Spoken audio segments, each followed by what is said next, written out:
Hi Biz Besties, and welcome to our next session. And today, right now, we're going to speak to Anita Ventado. Is that right, Anita? It is. Oh, beautiful. I haven't spoken to Anita before, so I'm aware of her impact and definitely her work with women in domestic violence, and especially within the community of helping people to be rehomed and things like that, Anita. So I'd love you to share your superpower and a little bit about yourself with our audience today. Thank you. My superpower came about through personal life experiences where growing up through neglect, trauma and abuse and then falling into domestic violence, I kept experiencing dynamics that were very powerful and that I experienced that I didn't have power to feel good or to have choices.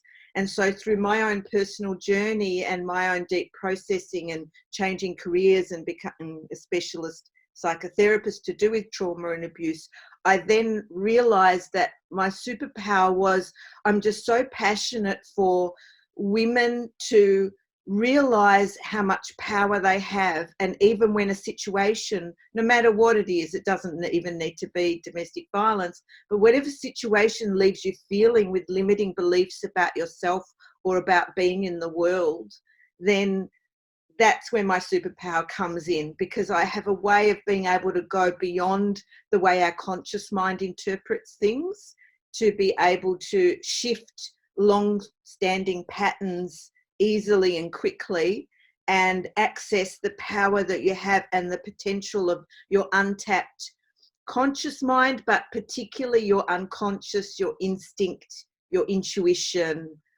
I'm just so passionate about women knowing that they can feel better and to trust that there is more within them that they can access to make it easier.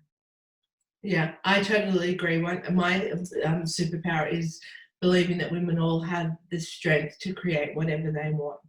Yeah. And that they can look within inside themselves and create. It doesn't have to be a business. It can be a home. It can be a career. It can be a lifestyle. It can it can be as simple as creating happiness. There is no judgment on what they want to create.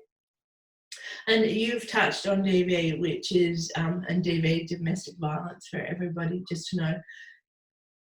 It is a huge conversation right now because of Hannah Clark. It should be a bigger conversation all the time. And I do think it's slowly gaining momentum that we have these conversations. What would you like to see around women talking about trauma and, if you'd like, about DV, to empower ourselves to be safe? Yeah. One of the things that really gets me upset when I hear people speaking on social media is a lot of the time women perceive that once you have trauma, you're stuck with the triggers for life. And that's not true. The brain has plasticity. There is so much that we can change, and our body and our energy system, because I always like to say, talking about energy is not a woo-woo thing, because without energy, we're dead. And our energy always picks up things. And every single woman that I've spoken to, I ask them the same question: did you have early warning signs? And every single woman says yes, but she didn't take action on them, because is there early warning signs that we as women, or even a support network, should be looking out for people? I don't lean towards the way most advocates talk about it, because if you're looking for something in particular that someone's told you to look for, you miss the other things. And there's such a variety. So I teach people to attune to their unconscious instincts, their body, and that intuition, because if something doesn't feel right for you, trust it and go with it. Because what I say is that if you question it, it will get bigger and take a more physical form, and then you'll go, oh yes, at some point this is bad, this is not okay by me. But it's like we've had to wait for it to get really big and concrete and solid for our rational self to recognize that it is serious. And what I teach women is that trust it when it's sensing, when it's subtle, when it's little, because all little things get bigger. So, yeah. Not all of us, and the lucky few of us, are not going to experience domestic violence. But is that what you're saying the same if I'm looking upon a friend and I have that intuitive moment that it's like, you know, something doesn't feel all right, is it something that I should follow through as well, Anita, do you think? I have the feeling like when you ask the question, I want to try and combine that one with what else you were saying about what do we do in Australia to make a difference. Mm-hmm. And I spent a lot of years trying to educate people about domestic violence. And then I came to realize that when we keep talking about the problem, we're not in the mindset of the solution, and we actually contributing, we're putting more energy into the problem. People get more upset and overwhelmed and feel despair about the way things are. And so it's very much about being able to learn how to be with your instinct and your intuition, and trust that irrespective of whether it's domestic violence or anything in your life. And so when you're talking about friendships and what do you say and what don't you say, we often have unconscious contracts, like agreements with each other about what we'll talk about and what we won't. And I guess you've got to really weigh up what's more important for you, because a lot of people, it's part of being human, we get quite apprehensive about getting rejected or judged, or leaving the other person feeling like they're going to be uncomfortable. So I always encourage you to name things, because I think that's healthy to be able to name things, but don't do it with a way of an expectation of how the other person needs to receive it. So you're really owning, this is what I'm experiencing and I want the best for you. I actually do help people to be able to navigate talking about uncomfortable things, because people often have a best intention and it can backfire, unfortunately. And yeah, so it's not like there's one simple answer about how to talk to someone when you're concerned about them, but yeah, name something. Because I know that we find it a hard discussion to have, if that makes sense. And we shy away from, I know you said that talking about the problem, that makes us uncomfortable and all of that sort of stuff. How do we make not talking about the problem not as uncomfortable? Does that make sense, that we actually don't feel that heart pull and the stress of talking about it because it is happening? Yeah. I guess what's the difference between ignoring that it's happening and handling it the right way? Yeah. Okay. So one of the reasons I'm really passionate about this is because when I was in domestic violence, no one spoke to me about it. And I was in extreme overwhelm. I had 2 little children and I was just trying to manage each day to keep it as calm as possible. Because you sometimes, pardon? And try not to trigger things to make it worse. Yeah, you kind of think that you can control something and try not to trigger things, but I actually think that's a myth, because often people explode or are punishing and it's not logical why. So you might be doing something that they think is wrong, but you might be doing nothing. So it's actually, I think, an illusion that you think you can keep it calm. But when I was inside it, I thought I could. And so it was devastating when I realised I was in domestic violence, and I then went to my family and told them that I was leaving.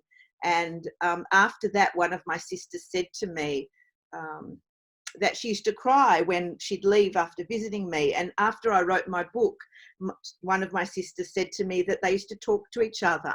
And when my book was getting published, one of my sisters said to me, but I did used to speak up to you about it. And I thought, oh my goodness, my book's gone to the publishing and maybe I haven't remembered something. And what she said to me was that I said he shouldn't speak to you that way, something like that. And I said to her, that's not speaking to me. So that's talking about the problem in a sense, yeah? And what I'm saying is, if she'd have said to me, you don't look happy, I want you to be happy, what can I do? Yeah? So then that's talking about the solution. So rather than, if you talk about the problem, people have a lot of defenses. They're still caught in a lot of myths and misconceptions. Their brains shut down because of not being able to process because they're in emergency mode. So rather than try and debate the reality about what's going on, focus on, you know, I want you to feel carefree. I want you to be able to show and be yourself and be happy. And yeah, how can I support you to So feel? if we want to become advocates for women's safety, it is all about, I want you to live the life you're able. I want you to feel safe. I want you to be able to do the things you want to do without, you know, the fear of repercussions. Yeah, and not second guess what other people will think about you, or not second guess and reinterpret why you're doing what you're doing. It's like, so you can trust yourself and feel that well-being and that joy of being alive. I hope this is okay with you, but talking about DV, it's not just physical abuse that makes people feel unsafe, is it? Would you like to clarify what abuse is? Absolutely. People often get confused about what abuse is, and often when I used to do talks educating, I'd ask what's the definition of abuse, and people would start naming the types. And I would say, if you only name the type, then you're only going to recognize the type that you know to name. The other thing is, if you only define it by the types, you're only going to recognize the types of behavior within that type that are already recognized for you, and you're not going to recognize all the subtle, because there's a whole lot of reality twisting with domestic violence. So if you can know the definition, you're one step ahead. And so the definition, the way I understand domestic violence is, it's any behavior or attitude that controls, denies and punishes you, that doesn't allow you to have your own feelings, needs, choices. So it's absolutely physical and non-physical, and the non-physical abuse is more, not more harmful, but more destructive for someone's well-being, because it manipulates your identity and your perceptions about the world and reality. And so it's like, we all know, because society's reinforced that physical or sexual abuse is wrong. So when that happens, we know it's wrong. We don't have a conflict about it, even if we might minimize it or make excuses. But when there's psychological, emotional abuse, then we often get confused, because it's my perspective over the other person's perspective. And so that can really impact someone's identity and their choices. But if you come back to the definition of domestic violence, the thing that gets in the way of knowing the definition and recognizing it is immediately our limiting beliefs that we have adopted from family, life experience, society. And so for me, it's not just about knowing the definition. You've got to know, how do I respond about that? Do I minimize something? Do I make excuses for someone? Or what am I doing in response to that? That's the more powerful part, because you can be educated till the cows come home, but the way the brain works is, it's feelings what mobilizes neural pathways, and feelings is what mobilizes action. It's not a logical thought that mobilizes action. We all know to get more sleep or to exercise or whatever, but it's the feeling of wanting more vitality or not wanting to be sick that mobilizes us into doing something. And so we need to look at our feelings about things, because that will override any logical truth. And and that's been one of the threads that have come through all the conversation. We all have our own interpretation of truth or a reality that mine may be different to yours or whatever. So, I mean, we can, even with some of the definition, we can make those judgments on ourselves as well. We can say we're not good enough without somebody else treating us this way. Because of society and what we've learned, we can actually not feel good enough about ourselves and put some of those, those limiting beliefs on ourselves. What would you say to those women? Oh, I'm so glad you asked that, because often women say, but I can't say that person's abusive because I'm doing the same thing and I'm abusive too. And when I heard more of their story, I heard that there was similar behaviours, but the intention wasn't to control, deny or punish someone. It was out of desperation and being at wit's ends and, nerves at their end. And so it doesn't excuse that that's not the optimal way to engage with someone, but be really clear about when you behave a particular way, why you're behaving that way. Is it out of emotional pain and desperation, or is it about a desire to control? Because what can happen is that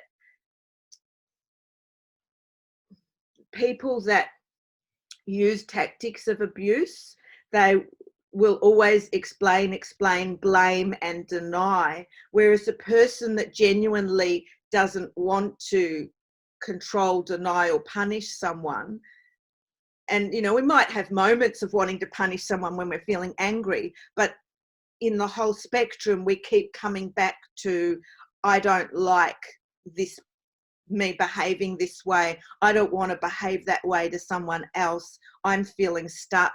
And I think the biggest issue is that as adults we keep on going with stuckness, whatever form it is in our life.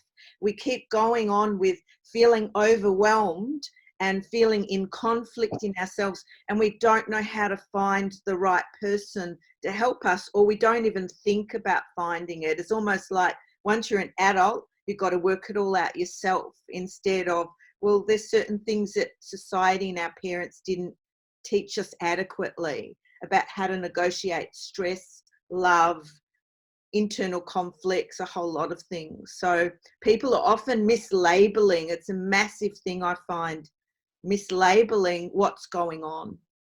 One of the things I'd like, because I'm a parent of a daughter and a son, and I think this is a big issue, but it comes to, I would like to know how to navigate that they both feel safe, that my son doesn't feel frightened to do things because he's a very safe, loving child, and my daughter feels safe as well. And I think the media kind of doesn't make both.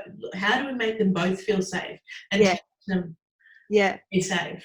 Sociology shows us that the differences between men and women is as big or as little as the differences between men and women and women. So actually for me, what I've come to in my own research and my own work over 25 years is that the most important thing any parent can do, whether it's a girl or a boy, is to help your child notice when they're feeling some emotional vulnerability and show them and model to them how to be with that emotional vulnerability and how to self-soothe, rather than wait for someone else to make them feel better.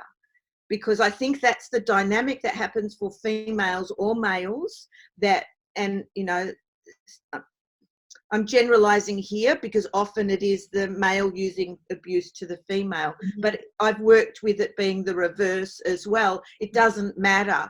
It's the same thing. The person that uses tactics of abuse, I perceive that they are feeling that they need the other person to join them in their illusion of reality, and they have a huge reaction when that person is not being with them there, and they want them to merge with them there. And so there's that feeling of being rejected and becoming reactive and retaliating. And so I see that with young children, that we need to help people so that when they feel rejected, when they feel like the other person's not responding the way they want them to, how do they make themselves be okay and not enforce the other something on the other person? And the same for the person who's in the experience of abuse being used on them. How do they listen to their feelings and seek help and go to one person, and if that doesn't work, go to the next person, and if that doesn't work, go to the next person, and keep going till you find someone that knows how to help you be with the discomfort so that you can feel good about yourself and not rely on the other person to behave a particular way. That's like when I talk about my superpower, and what I want for everyone else to access in their superpower. It's about, you have the power to change things internally. And when you change things internally, things change externally. If a woman's feeling vulnerable, and I think that's what we're speaking about, is the vulnerability in ourselves, what is something we can say to ourselves that can help help them reach out for help? So they don't want to admit they're vulnerable. What is the first step that they can say that helps them reach out for help? What to say to encourage people to reach out for help? Well, what can they say? If I'm in a situation that I'm not ready to own, but I know it's not feeling okay, what's the first step to do? Like, I may not be willing to go to my best friend or go to my doctor and say, I don't feel safe or I feel vulnerable. What is something that they could say to themselves to explore that feeling so that there's not guilt around it, if that makes sense? Or or shame. Yeah. So it's, if you think back to, you look at any baby and they're full of life energy, and there's that carefreeness of a child, It's like, and then we think back to where we are in our life right now. How much do we have access to that life energy in ourselves? We're no different from everybody else in the world of being entitled to feel full of flow and ease and well-being.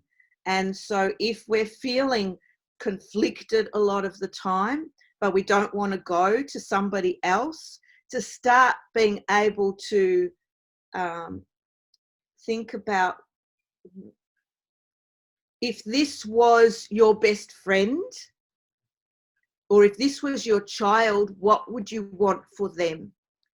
Because the neural pathways for what we can have are going to have limiting blocks because of our own past experience. But when we think about our child or a best friend, it's a different set of neural pathways. And so we can access a solution for us via thinking about our friends or our children. And so think about, if my friend was feeling this way or being conflicted in this way, what would I want to say to her? What would I want her to do?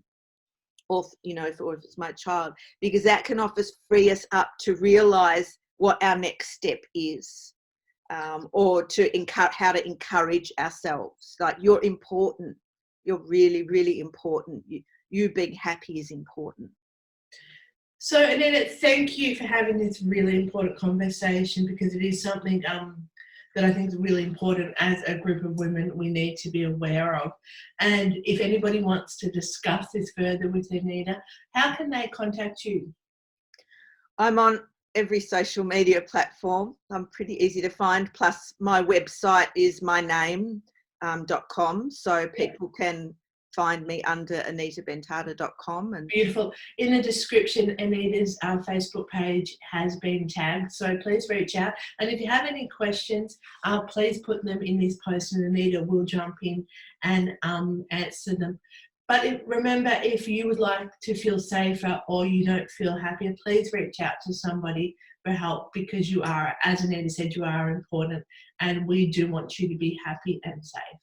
Anita, thank you so much for spending this time with me, and I really do appreciate, because it's not an easy conversation to have with everybody, and I'm sure that we're all a little bit more in touch with how we want to feel and how we want other people to feel, and how to approach the conversation in a different way. So thank you very much.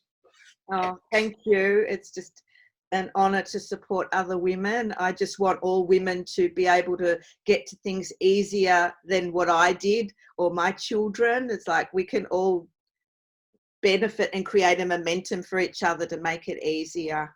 Yeah, and certainly women empowering women. So thank you again, and everybody, we will see you on our next session. Thank you.